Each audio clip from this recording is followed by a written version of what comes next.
ഒരു നാടിന്റെ സംസ്കാരവും ചരിത്രവുമായി ബന്ധപ്പെടുത്തി നിർമ്മിക്കപ്പെട്ട കൊഹിമയിലെ ഈ കത്തീഡ്രലിൽ സന്ദർശകരുടെ തിരക്കേറുന്നു. ജാതി മത വർണ്ണ വ്യത്യാസമില്ലാതെ എല്ലാവരെയും ഉൾക്കൊള്ളുന്നതാവണം ദേവാലയങ്ങൾ എന്ന സഭാ നേതൃത്വത്തിന്റെ വിശാലമായ കാഴ്ചപ്പാടിൽ നിന്നാണ് ആരെയും ആകർഷിക്കുന്ന ഈ കത്തീഡ്രൽ ദേവാലയത്തിന്റെ പിറവി. ഒറ്റത്തടിയിൽ തീർത്ത ക്രൂശിത രൂപവും കത്തീഡ്രലിന് മുകളിൽ നിന്ന് കാണാവുന്ന ഏഷ്യയിലെ തന്നെ ഏറ്റവും വലിയ രണ്ടാമത്തെ വില്ലേജിന്റെ കാഴ്ചഭംഗിയും ഇവിടേക്ക് സഞ്ചാരികളെ ആകർഷിക്കുന്നു. ഇന്ത്യയുടെ സ്വാതന്ത്ര്യ സമര ചരിത്രവുമായി ബന്ധപ്പെട്ട് കിടക്കുന്ന കത്തീഡ്രലിൽ നാടിന്റെ സംസ്കാരവും ഇഴചേർന്നിരിക്കുന്നു. മലയാളിയായ ബിഷപ്പ് ഡോക്ടർ ജെയിംസ് തോപ്പിൽ പറഞ്ഞത് ആ കഥകളാണ്. ഇതുവരെ കേട്ടിട്ടില്ലാത്ത ആ കഥകളിലേക്ക്. ഈ കത്തീഡ്രൽ പള്ളി കൊഹിമയുടെ ഒരു ലാൻഡ്മാർക്ക് ആണ്. കാരണം കൊഹിമയിൽ വരുന്ന മിക്കവാറും ആൾക്കാർ ഇവിടെ വരും. ഇവിടെയും വാർ സെമറ്ററിയാണ് മിക്കവാറും ആൾക്കാർ പോയി കാണുന്നത്. ഈ കത്തീഡ്രൽ സെക്കൻഡ് വേൾഡ് വാറുമായിട്ടും വളരെ കണക്ഷനുണ്ട്. ഇവിടുത്തെ കത്തോലിക്ക സഭ തുടങ്ങിയത് സെക്കൻഡ് വേൾഡ് വാർ ഉണ്ട്. അതിൻ്റെ ഒരു ഗിഫ്റ്റായിട്ടാണ് ഇവിടെ ഒരു ഹോസ്പിറ്റൽ പണിത്, നാഗ ഹോസ്പിറ്റൽ. ആ ഹോസ്പിറ്റലിൽ ജോലി ചെയ്യാനായിട്ട് സിസ്റ്റേഴ്സ് വരികയും ആ സിസ്റ്റേഴ്സാണ് ആദ്യത്തെ ഇവിടുത്തെ കത്തോലിക്ക മിഷണറീസായിട്ട് വർക്ക് ചെയ്തത്.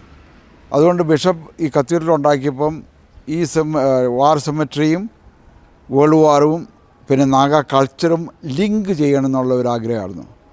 അതുകൊണ്ട് ഈ കത്തീഡ്രലിൻ്റെ ആർക്കിടെക്ചർ മുഴുക്കെ ഒരു ഫ്യൂഷൻ, ബ്ലെൻഡിങ് ഓഫ് നാഗ കൾച്ചറും ക്രിസ്ത്യൻ ഫെയ്ത്തുമായിട്ടാണ്.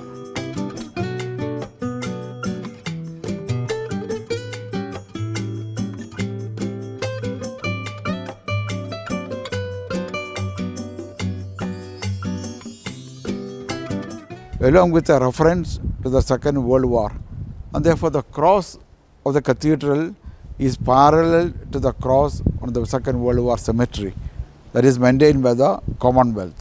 ഇതിൻ്റെ ഏറ്റവും ഇമ്പോസിങ് ആയിട്ടുള്ളത് ഒരു പില്ലറാണ് ഇവിടെ. അപ്പുറത്തെ ടവർ, ആ ടവർ ഒരു ബാമ്പു പോലെയാണ്, മുള പോലെയാണ് കട്ട് ചെയ്തേക്കണേ.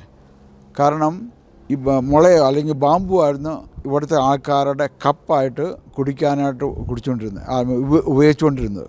ഇപ്പോൾ bishop want give an idea that പുതിയ സോഷ്യലൈസേഷനും പുതിയ സ്ട്രെങ്ത് നമുക്ക് കിട്ടുന്നത് പുതിയ ചാലീസ്, അതായത് കുർബാന ചൊല്ലുമ്പോൾ ഈ ഉപയോഗിക്കുന്ന കാസയാണ്. അതുകൊണ്ടാണ് ബിഷപ്പ് ഒരു ക്രോസ് ആ പില്ലറ വെച്ചേക്കണേ. ആ പില്ലറയിൽ നിന്ന് പിന്നെ ഒരു 9 ഗേർഡിൽസ്, അയൺ ബീംസ് ഈ കത്തീഡ്രലുമായിട്ട് കണക്ട് ചെയ്തേക്കുവാണ്. ഇതിൽ നിന്ന് ഫ്ലോ ചെയ്യുന്നുള്ള എന്ന രീതിയിലാണ്. തന്നെയല്ല, ഈ നമ്മുടെ കുർബാനയാണ് അല്ലെങ്കിൽ സാക്രമെൻ്റാണ് ഈ പള്ളിയെ ഹോൾഡ് ചെയ്യണമെന്നുള്ള ആറ്റിറ്റ്യൂഡിലാണ്. അതുകൊണ്ടാണ് ഈ രണ്ട് പള്ളിയും ഈ പില്ലറുമായിട്ട് ലിങ്ക് ചെയ്തേക്കണേ. ഒന്ന് the life flows from the chalice for the church, and the other one the church is held by the sacrament.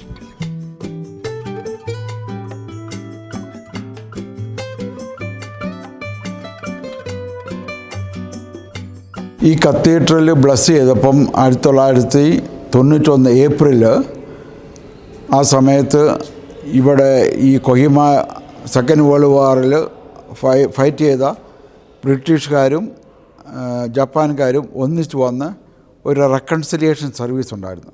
അത് ആദ്യമായിട്ടാണ് ഹിസ്റ്ററിയിൽ ഇങ്ങനെ ഒരു സംഭവം നടക്കുന്നത്. അതായത് വാറിങ് ഫാക്ഷൻസ്, അതിൻ്റെ ഒരു സൈനായിട്ട്, സിമ്പിളായിട്ട് ബ്രിട്ടീഷുകാരാണ് അവരുടെ സെക്കൻഡ് ഡിവിഷൻ ആർമിയുടെ സിമ്പിൾ കൊടുത്തേക്കണേ, കീ. അതുപോലെ തന്നെ ജാപ്പനീസുകാർ അവിടുത്തെ കൊഹിമയിലെ സെമിട്രിയുടെ എൻട്രൻസിലുള്ള ഒരു പ്രത്യേക ഒരു വേർഡ്സ് ഉണ്ട്.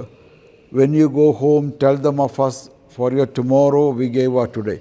അത് ജാപ്പാനീസ് ഭാഷയിലും ഇംഗ്ലീഷിലും എൻഗ്രേവ് ചെയ്ത് ഇവിടെ തന്നിട്ടുണ്ട്. ഇതൊരു സോനിയറായിട്ടാണ് നമ്മളോട് വെച്ചേക്കണേ. അവർ 1991 ഏപ്രിൽ ഈ പള്ളി വഞ്ചരിച്ചപ്പോൾ കൊണ്ടുവന്നവരാണ്.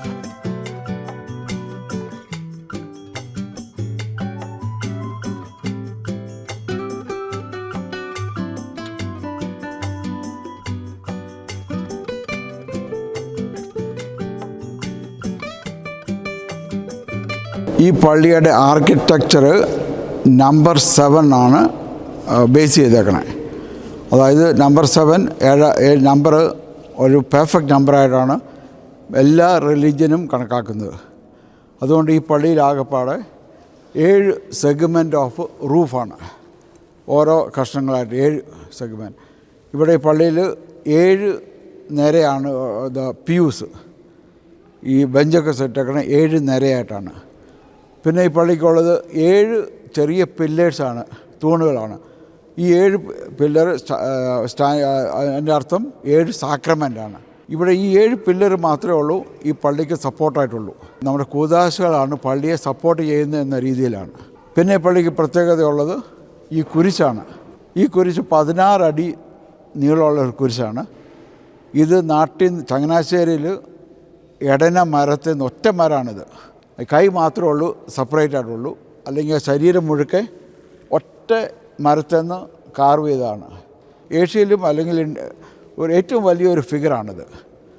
പിന്നെ പ്രത്യേകമുള്ളത് എന്നാന്ന് വെച്ചാൽ ജീസസിൻ്റെ കണ്ണ് തുറന്നാണ്ടിരിക്കണേ. ഇത് കുരിശ് തറയ്ക്കപ്പെട്ട് കിടക്കുന്ന ഈശോയായിട്ട് കാണുന്നത്. അതുകൊണ്ട് കണ്ണ് തുറന്നാണ് വെച്ചേക്കണേ. പിന്നെ ഈ പള്ളിയുടെ പ്രത്യേകത എന്നാന്ന് ചോദിച്ചാൽ ഇവിടെ ഒരു സാൽവേഷൻ ഹിസ്റ്ററിയിൽ മൂറൽസ് ഓരോ സിമെൻറ്റ് ബ്ലോക്കായിട്ട് ഉണ്ടാക്കി അത് ഒന്നിച്ച് ഫിറ്റ് ചെയ്തേക്കണതാണ്. അവിടെ full salvation history is depicted here. പള്ളിയുടെ ജൂബിലി ആയിരുന്നു. ആ ജൂബിലിയുടെ സമയത്താണ് ഇതെല്ലാം കൂടെ ഒന്ന് റിനോവേറ്റ് ചെയ്ത് പുതിയ സ്റ്റെയിൻ ഗ്ലാസസ് എല്ലാം പിടിപ്പിച്ച് പിന്നെ ഒരു 7 ഷാൻഡിലേഴ്സാണ് ഇവിടെ മുകളിലുള്ളത്. അതും 7 സാക്രമെൻറ്റ് 7 നമ്പർ എന്നുള്ള രീതിയിലാണ്. I am from Maharashtra. Maharashtra. What are you doing? Imphal? I am with Army. Army, oh, okay. Which? You are from Kerala? Yes, I am from Kerala. Yes. Kurchu Malayalam. Kurchu അറിയാം. How? Very good. I stayed there for 3 years. Sir.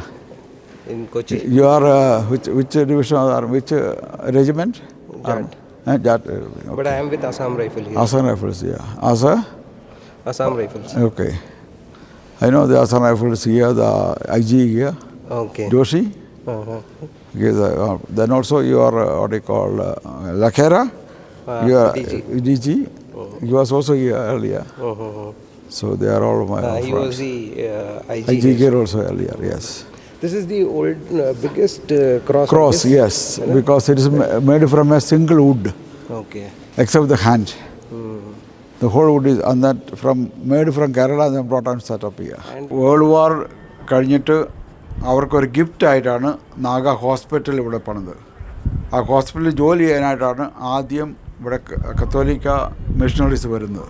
3 sisters സ്പെയിനിൽ നിന്നും അതുപോലെ തന്നെ ഒരു അച്ഛനും വന്നാണ് ഇവിടെ 1948 ഹോസ്പിറ്റലിൽ തുടങ്ങിയത്. അവർ 52 പോയി. 52 പോകുന്നതിന് മുമ്പ് ഒരു കൊച്ചിനെ ആശുപത്രിയിൽ മാമോദിസ മുക്കി. അങ്ങനെയാണ് ആദ്യമായിട്ട് ഇവിടെ കത്തോലിക്ക സഭ തുടങ്ങുന്നത്. ഈ വാർ സെമെട്രിയും ഈ പള്ളിയായിട്ടുള്ള കണക്ഷൻ എന്താണെന്ന് വെച്ചാൽ ഈ വാർ സെമെട്രിയുടെ കുരിശും ഇവിടുത്തെ പില്ലറിൻ്റെ മുകളിലുള്ള കുരിശും പാരലലാണ്. ഞങ്ങൾ ഈ പള്ളിയിൽ മരിച്ചവർക്ക് വേണ്ടി പ്രാർത്ഥിക്കുന്നുവെന്നും അവർക്ക് വേണ്ടി അവരെ ഓർക്കുന്നു എന്നും ഉള്ള ഒരു രീതിയിലാണ് കോൺസെപ്റ്റാണ്.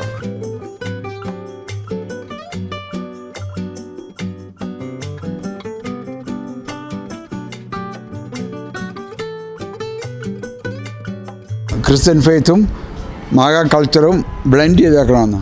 ഒരു ബ്ലെൻഡിങ് ഇതിൻ്റെ മുഖഭാരമാണ്. നാഗ മുറുങ്ങിൻ്റെ ഷേപ്പിലാണ്. നാഗ വില്ലേജിലെല്ലായിടത്തും ഒരു മുറുങ് എന്ന് പറഞ്ഞ ഒരു എഡ്യൂക്കേഷൻ ഇൻസ്റ്റിറ്റ്യൂഷനാണ് അവരുടെ ട്രഡീഷനായിട്ടുള്ളത്. അതിൻ്റെ മുഖം ഇങ്ങനെ ഒരു പ്രൊജക്റ്റഡ് ആയ ഇതാണ്. അതുപോലെ തന്നെ ഇവിടെയും ഉണ്ടാക്കിയേക്കണേ 3 എണ്ണം ഉണ്ടാക്കിയേക്കാണ്. 3 എണ്ണം എന്ന് പറഞ്ഞാൽ ഒരു സിംബിളൈസിങ് നമ്മുടെ ട്രിനിറ്റി. അങ്ങനെ ഒരു അമാൽഗമേഷൻ, ഒരു ഫ്യൂഷൻ ഓഫ് നാഗ കൾച്ചറും ക്രിസ്ത്യൻ ഫെയ്ത്തുമായിട്ടാണ്.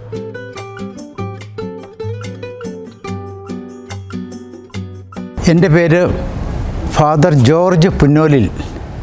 ഞാൻ തൊടുപുഴ അടുത്ത് പടിഞ്ഞാറേക്കോടിക്കുളം സ്ഥലത്ത് വാഴക്കാല ഇടവകയിലെ അംഗമാണ്. നാഗാലാൻഡ് വന്നിട്ട് അച്ഛനായിട്ട് 45 വർഷം ഇവിടെ ജോലി ചെയ്തു. 15 വർഷമായിട്ട് ബിഷപ്പിൻ്റെ കൂടെ കൊഹിമ കത്തീഡ്രലിൽ തന്നെ നാഗാലാൻഡ് മൊത്തം ഡെവലപ്മെൻറ്റ് വർക്ക്സ് നോക്കുന്ന ഒരു വൈദികനാണ്. അതുപോലെ തന്നെ രൂപതയുടെ ഓഡിറ്റ് നടത്തുന്ന ഞാനാണ്. ഇവിടെ നിങ്ങൾ കാണുന്നത് കത്തീഡ്രൽ പള്ളിയുടെ ഏറ്റവും പ്രധാനപ്പെട്ട ഒരു ഭാഗമാണ് ആ ബെൽ ടവർ നിങ്ങൾ കാണുന്നത്. അതിനൊരു 100 അടിയോളം അതിൽ കൂടുതൽ പൊക്കമുണ്ട്. അതിൻ്റെ മുകളിലാണ് കുരിശ് സ്ഥാപിച്ചിരിക്കുന്നത്.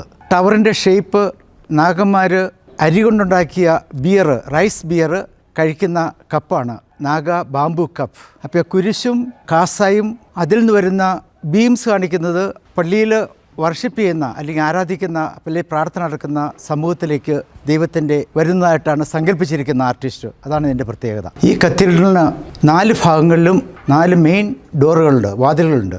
ഇത് ഒരെണ്ണമാണ്. ഇതിൻ്റെ നോക്കിയാൽ കാണാം, ഇത് ഈശോയുടെ അന്ത്യ അത്താഴത്തിൻ്റെ ലാസ്റ്റ് സപ്പറിൻ്റെ ഒരു സങ്കല്പമാണ് ഇവിടെ കാണിച്ചിരിക്കുന്നത്. ഇവിടുത്തെ ഒരു ആർട്ടിസ്റ്റ് കൊത്തി ഉണ്ടാക്കിയതാണ്. നാഗന്മാരുടെ സിമ്പിൾസ് ഇവിടെ കാണാം. ഇതൊരു ട്രഗോപ്പൻ പക്ഷിയുടെ രൂപമാണ്. അതുപോലെ തന്നെ നാഗാലാൻഡിലെ ഏറ്റവും വലിയൊരു മൃഗമാണ് മിത്തൂൺ, സ്റ്റേറ്റ് ആനിമലാണ്. അതിൻ്റെ ഹെഡിൻ്റെ സിമ്പിളാണിത്. ഇത്രയുമാണ്. ഇതെല്ലാം മൊത്തം നോക്കിയാൽ നാഗന്മാരുടെ ഒരു സിംബോളിക് വെച്ചുണ്ടാക്കിയ ഒരു ഡോറാണ്.